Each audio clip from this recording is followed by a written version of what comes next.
Abramos as nossas Bíblias em Mateus, capítulo 28, versículos 18 a 20. Mateus, capítulo 28, versículos 18 a 20.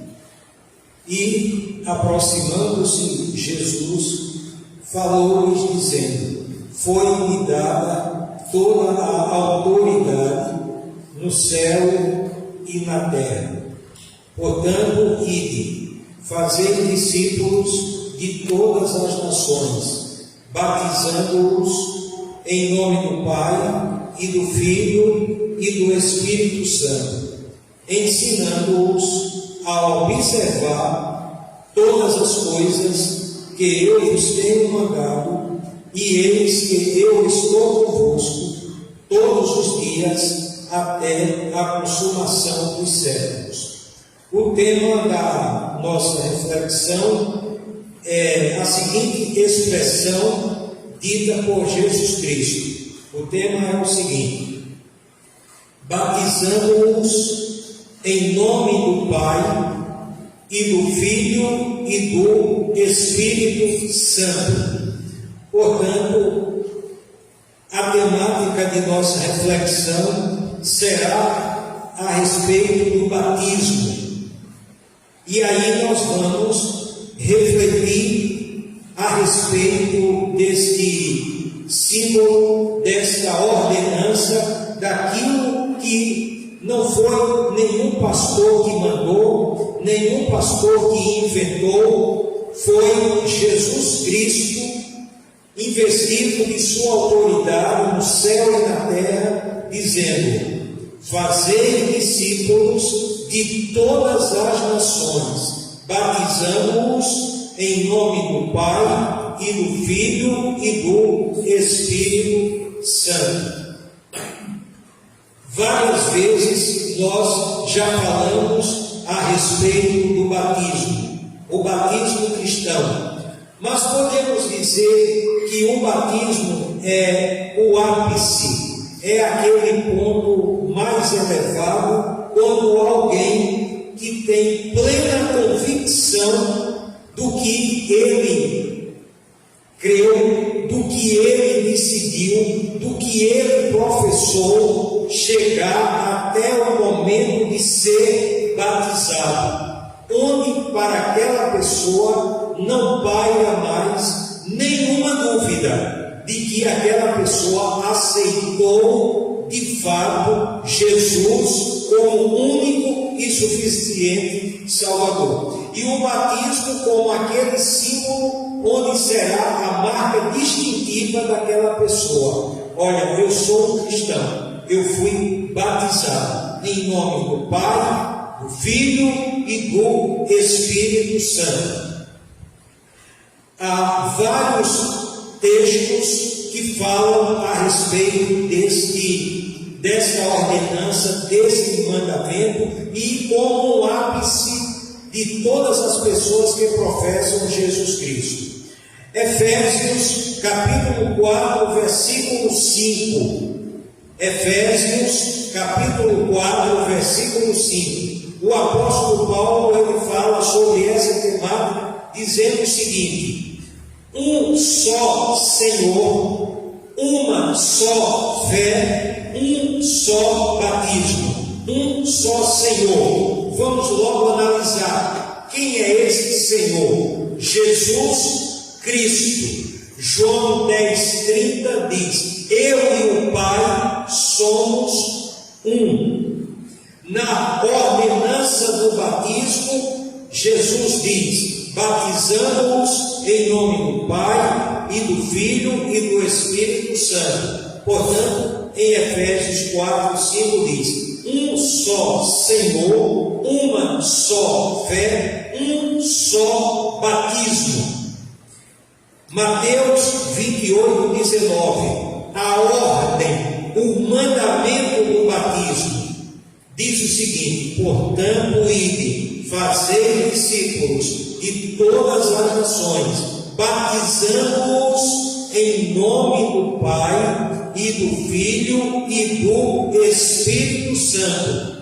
Então, o ápice para que alguém de fato possa ser chamado cristão é exatamente o momento do batismo. É o momento onde ele chega diante dos irmãos e professam Jesus como o único e suficiente Salvador. O momento em que, no batistério, o pastor pergunta: você crê em Jesus como o único e suficiente Salvador? E a pessoa diz: creio. E o pastor diz: mediante a sua pública profissão de fé, como ministro desta igreja, eu te batizo em nome do Pai, do Filho e do Espírito Santo. Portanto, é um momento histórico, é um momento simbólico, é aquele momento onde de fato a pessoa morreu para o mundo e nasceu para uma nova vida,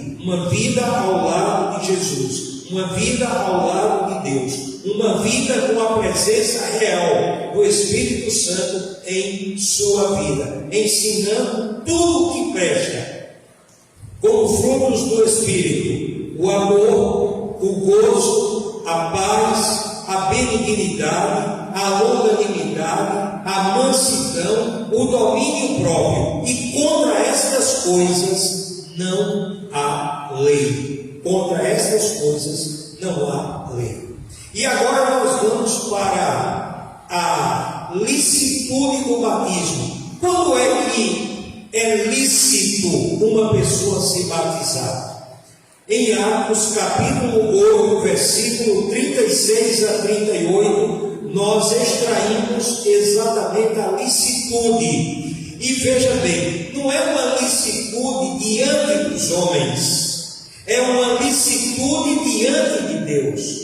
Porque algo pode ser legal diante dos homens e não ser legal diante de Deus. E algo pode ser legal diante de Deus e em alguns ordenamentos jurídicos ser algo ilegal. Por exemplo, tem países que portar uma Bíblia é ilegal. Apenas portar uma Bíblia. Coreia do Norte, por exemplo, quem for perto com uma Bíblia, então ele está infringindo uma lei humana. Então, é ilegal diante de Deus, mas é legal diante dos homens. Mas o que nós vamos ver em relação ao batismo é a legalidade, é a licitude diante de Deus. Atos capítulo 8, versículos 36 a 38. O que é que diz aí? E indo eles caminhando, chegaram a um lugar onde havia água. E disse o eunuco: eis aqui água. Quem impede que eu seja batizado? E disse Filipe: é lícito se creis de todo o coração. E respondendo ele disse: creio que Jesus Cristo é o Filho de Deus. Mandou parar o carro e desceram ambos à água, tanto Filipe como o eunuco, e Filipe o batizou. Agora veja dois detalhes. O eunuco pergunta a Filipe: quem impede que eu seja batizado? Aí então Filipe poderia dizer: olha, eu quero saber de sua vida pregressa. O que você fez ou deixou de fazer? Você é solteiro? Você é viúvo? Você é casado? Qual o seu estado civil? Seria uma das perguntas que poderia ser feita para o eunuco. Ou outras perguntas: eu quero saber um pouco a respeito do seu passado. Mas foi isso que Filipe disse para o eunuco? Não. O que foi que Filipe disse? É lícito se creres de todo o coração. E respondendo ele disse: creio que Jesus Cristo é o Filho de Deus. Então, quando uma pessoa professa publicamente Jesus como o único e suficiente Salvador, não existe nenhuma legislação humana ou eclesiástica que impeça aquela pessoa de ser batizada. Não existe. Por quê? Porque a pessoa está dizendo que professa Deus. E Jesus é Deus. E se Jesus está de portas abertas para que alguém seja batizado, como é que aqueles que foram batizados também, porque aceitaram Jesus Cristo, vão agora impor uma lista de regramentos para dizer: você é isso? Não pode. Você é aquilo? Não pode. Você é aquilo outro? Não pode. Espera lá. Filipe disse isso para o eunuco, e o eunuco tinha conhecido Jesus naquele momento. Ele era religioso, ele tinha ido a Jerusalém para adorar, mas ele não conhecia Jesus. E ele conheceu Jesus naquela viagem. E Filipe batizou. Por quê? Porque aquele homem creu. Outro detalhe: mandou parar o carro e desceram ambos à água. Já mostra como deve ser ministrado o batismo. Por que eles desceram do carro e foram para a água? Porque a palavra batismo significa mergulhar. É diferente da palavra no grego para aspergir. Aspergir é salpiscar, e batizar é mergulhar no original. E a gente tem que ver que aquelas pessoas, quando estavam falando seus idiomas, seja o hebraico, seja o grego, eles sabiam o que eles estavam dizendo. Eles sabiam. Quando usavam a palavra para batismo, é porque era mergulho. Quando colocavam uma palavra para aspergir ou aspersão, tinha outra palavra, não era a mesma. Portanto, eles foram para a água. Para quê? Para ser batizado. O próprio Jesus, quando foi batizado por João Batista, foi batizado aonde? No Rio Jordão. Jesus entrou na água e João Batista o batizou. Então, o batismo significa exatamente, no grego, no original, mergulhar, mergulho. E ali, então, foi lícito, foi legal diante de Deus. Não havia ninguém, nenhum apóstolo, nenhuma autoridade religiosa, ninguém poderia impedir que aquele eunuco fosse batizado. Ninguém. Agora, o que justificava ele ser batizado? Ele crê em Jesus. E ele confessou: creio que Jesus Cristo é o Filho de Deus. E aí o apóstolo Paulo fala do simbolismo do batismo. O que é que simboliza o batismo? Romanos capítulo 6, versículos 3 e 4. Romanos capítulo 6, versículos 3 e 4. Ou porventura ignorais que todos quantos fomos batizados em Cristo Jesus, fomos batizados na sua morte?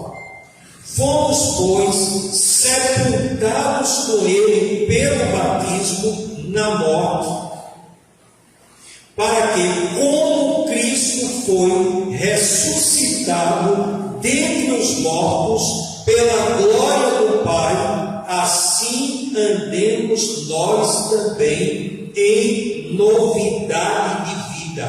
Então, o que simboliza o batismo? Morte para os padrões de comportamento mundano. Morte para o mundo. Mas o que significa morte para o mundo? Morte para os padrões de comportamento do mundo. No Não está dizendo morte para o mundo, no sentido de que você não aprecie o mar, você não aprecie as estrelas, você não aprecie as plantas. Não está significando mundo aí isso. Morte para o mundo está significando os padrões que são divergentes dos padrões de comportamento que ensinou Jesus Cristo. Então, morte para o mundo e ressurreição para uma nova vida. Então, o batismo é o ápice de alguém que professou Jesus Cristo. É uma nova maneira de pensar, é uma nova maneira de agir, é uma nova maneira de falar.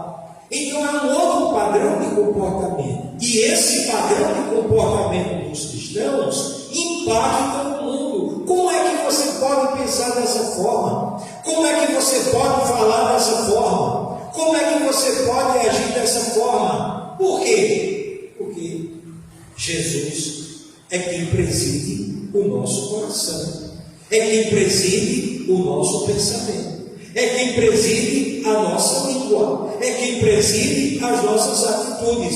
E o que é que a gente aprende de Jesus? Só o que presta. Ninguém pode dizer, eu aprendi de Jesus algo que não presta. Então é um outro padrão de comportamento. Então o batismo simboliza exatamente isso: morte para o mundo.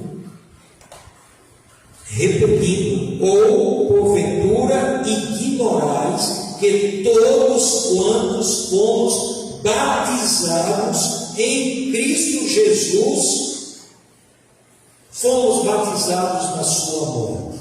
Fomos, pois, sepultados com Ele pelo batismo na morte, no momento que é mergulhado, sepultado, e quando sai, ressuscitado para uma nova vida. E aí nós vamos ver agora alguns exemplos de pessoas batizadas. Atos capítulo 8, versículo 38. Atos capítulo 8, versículo 38. Mandou parar o carro e desceram ambos a água, tanto Filipe como o eunuco, e Filipe o batizou. Então o batismo é algo intrínseco do cristianismo, da igreja de Cristo.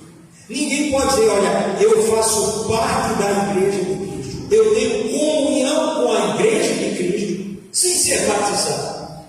Tem que ser batizado, porque é uma ordem de Jesus, não é uma ordem do pastor, é uma ordem de Jesus. Por que Filipe batizou o eunuco? Poderia simplesmente pregar o evangelho para ele e dizer, vai embora, você não precisa ser batizado. Mas Filipe o batizou. Então é um exemplo de uma pessoa que foi batizada. E Filipe não perguntou o que ele fez ou o que deixou de fazer na sua vida pregressa. E isso está de acordo com 2 Coríntios 5,17. O que é que diz 2 Coríntios 5,17? Pelo que, se alguém está em Cristo, nova criatura é. As coisas velhas já passaram, eis que tudo se fez novo. Então a pessoa pode ter pintado e bordado, agora é uma nova criatura em Jesus. Acabou. E ninguém pode ficar cobrando o que a pessoa fez no passado. Ah, você fez isso, você fez aquilo. Não, você agora é uma nova criatura a partir do momento que você professou Jesus como único e suficiente Salvador. Vamos ver um outro exemplo agora de uma mulher. Atos capítulo 16, versículos 14 e 15. Atos capítulo 16, versículo 14 e 15. O nome da mulher é Lídia. Lídia. Atos 16, 14 e 15. E certa mulher chamada Lídia, vendedora de púrpura, da cidade de Tiatira, e que temia a Deus, nos escutava, e o Senhor lhe abriu o coração para atender às coisas que Paulo dizia. Depois que foi batizada, ela e a sua casa rogou-nos, dizendo: se haveis julgado que eu sou fiel ao Senhor, entrai em minha casa e ficai ali. E nos constrangeu a isso. Veja essa mulher, que coisas importantes são ditas. Primeiro, que era uma mulher trabalhadora. O que é que diz? E certa mulher chamada Lídia, vendedora de púrpura. Diz a cidade de onde era aquela mulher, da cidade de Tiatira. Diz a religiosidade daquela mulher, e que temia a Deus, nos escutava, e o Senhor lhe abriu o coração para atender às coisas que Paulo dizia. Depois que foi batizada, ela e a sua casa. Então quer dizer que não foi somente Lídia que se converteu, foi ela e a sua família. E todos foram batizados. Olha aqui. Depois que foi batizada, ela e a sua casa. Agora, a casa de Lídia, os membros da família de Lídia foram batizados porque se converteram também. Se não tivessem se convertido, não seria batizado. Porque o que é que justifica uma pessoa ser batizada? Crer em Jesus Cristo, aceitá-lo como o único e suficiente Salvador. E aí veja agora a gentileza daquela mulher, a humildade. Ela diz: se haveis julgado que eu sou fiel ao Senhor, entrai em minha casa e ficai ali.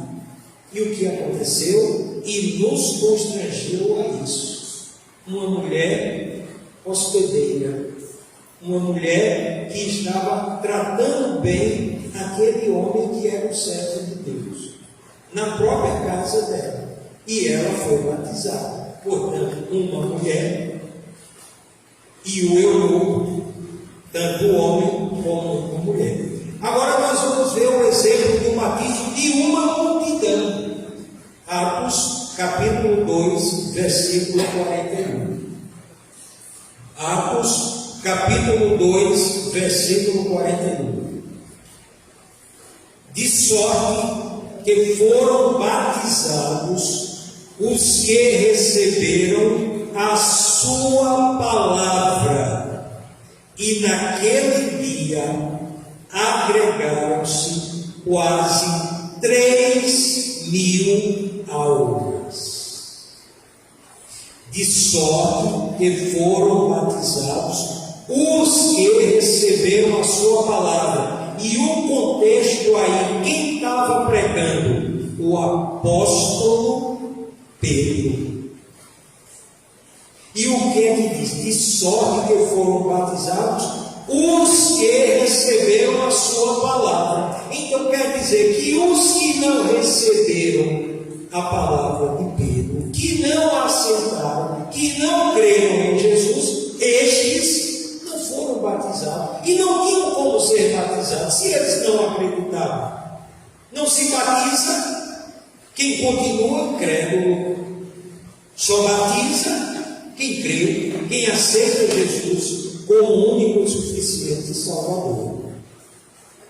Uma multidão. E uma coisa interessante que a gente podia pensar: bom, o apóstolo Pedro e os outros apóstolos poderiam cada um estar com sua pranchetazinha, e foram aproximadamente 3.000 almas, começassem a perguntar: fulano, tu é casado, solteiro, viúvo, eu quero saber da sua vida pregressa. Alguns dos apóstolos estavam fazendo esse tipo de questionamento, aquelas quase 3.000 almas que foram batizadas. foram batizadas por quê? Porque creram em Jesus, porque aceitaram a palavra de Jesus. E quem é que estava pregando a palavra de Jesus ali? O apóstolo Pedro. E por último, o carcereiro e a sua família. Veja bem, esse texto aqui, ele é muito interessante. Atos, capítulo 16, versículo 33. Olha o que é que diz aí. Atos, capítulo 16, versículo 33.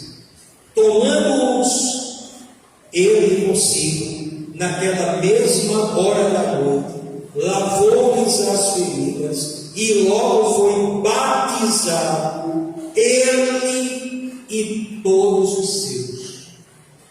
Ele e todos os seus. E qual o contexto aqui do carcereiro? Paulo e Silas, na cidade de Filipos, presos. À meia-noite eles oravam e cantavam, e os outros presos escutavam, e de repente as portas da prisão são abertas por um ato extraordinário de Deus. O carcereiro ia dar cabo à sua própria vida, ia se suicidar. Paulo e Silas diz: não te faças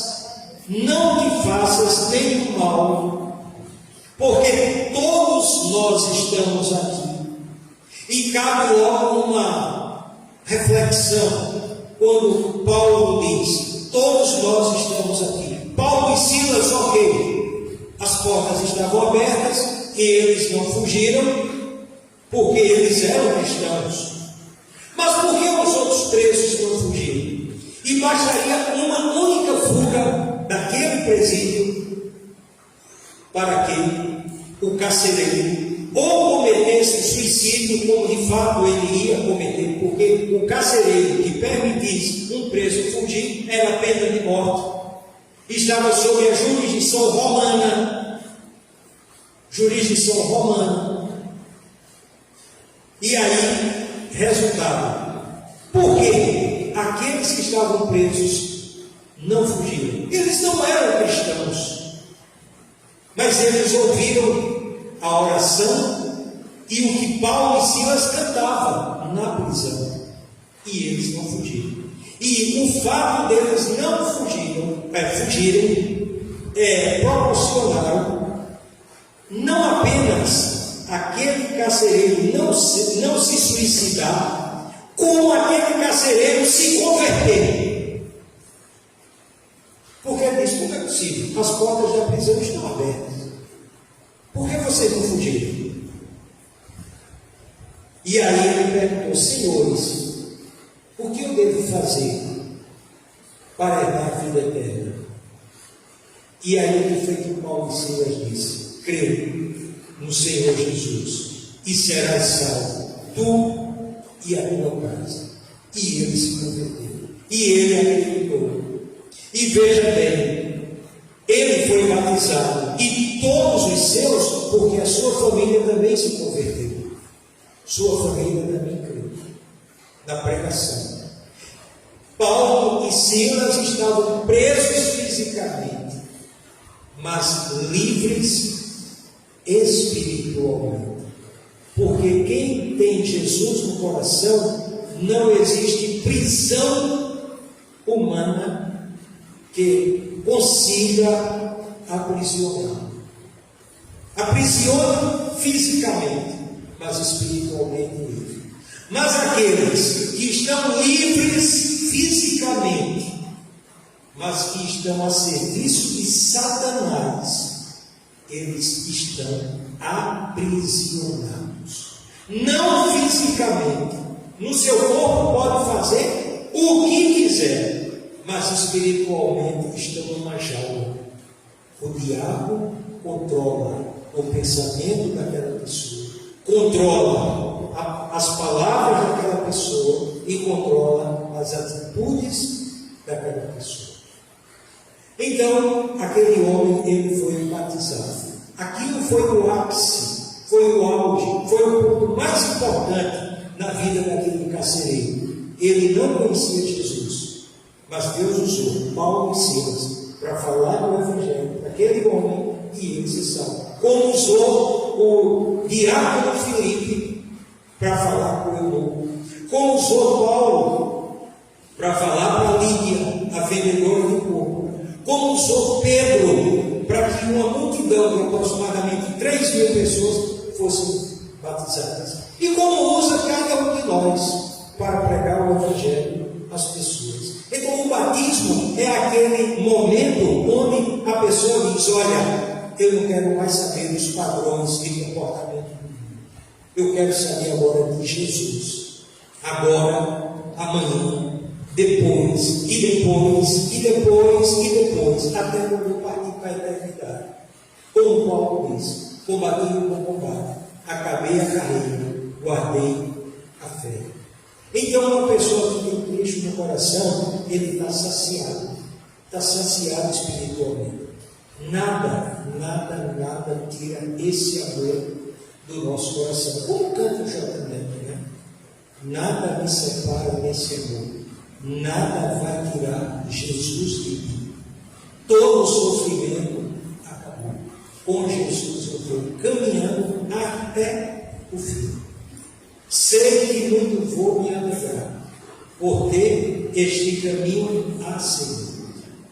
Mas o mais vocês escolhem depois, quando chegar em casa. É só colocar lá J. Neto, né? E aí ele diz o que de fato é a pessoa de Jesus na vida. Então, que nesta manhã, todos aqui foram batizados, com exceção de Priscila e Caio. Caio está aí ou não? Não, está só Priscila, né? Mas todos já foram aqui batizados e sabem realmente aquele momento que foi o batismo. Sabem exatamente o que foi. O ápice. Aquele momento inesquecível. Não porque foi diante de pastor A, B, C, não, mas porque realmente Jesus se fez realidade na mente, no coração, nas palavras, nas atitudes daquela pessoa. E nada que possa acontecer tirará esse amor do nosso coração, que é Jesus Cristo. Então, que nessa manhã a gente tenha refletido sobre esta reflexão, essas palavras que foram aprendidas, e a gente tenha aprendido alguma coisa. Sei que cada um aqui filtrou alguma coisa espiritual, mas com certeza todos aprenderam alguma coisa desta manhã. Que Deus, pois, nos abençoe. Antes de retornar a palavra à nossa irmã Gabriela, eu quero agradecer a presença de Sandro, que Sandro ele já caminhou muito aqui conosco. Essa semana mesmo, Sandro estava relembrando lá no acampamento, a gente fazendo uma dramatização, e uma das dramatizações, Sandro era o advogado de defesa de Pilatos. E França era o acusador. Aí, na hora que França fez a acusação, o advogado de defesa estava dormindo. Como é que Pilatos podia ser avistou? Terminou Pilatos sendo condenado. E outra vez, eu não me lembro bem se você estava fazendo o papel de Jesus. Ele disse: cadê Jesus? Cadê Jesus? Ele ficou falando. Grandes recordações, muitas recordações maravilhosas lá em Serra Livre. Momentos inesquecíveis. E quem participou está na memória. Portanto, muito obrigado, Senhor, pela sua presença. E por intermédio dele, a irmã Lúcia, o irmão Elito, tive o privilégio de batizar. Tanto a irmã Lúcia como a irmã. Deus continue abençoando. Essa família foi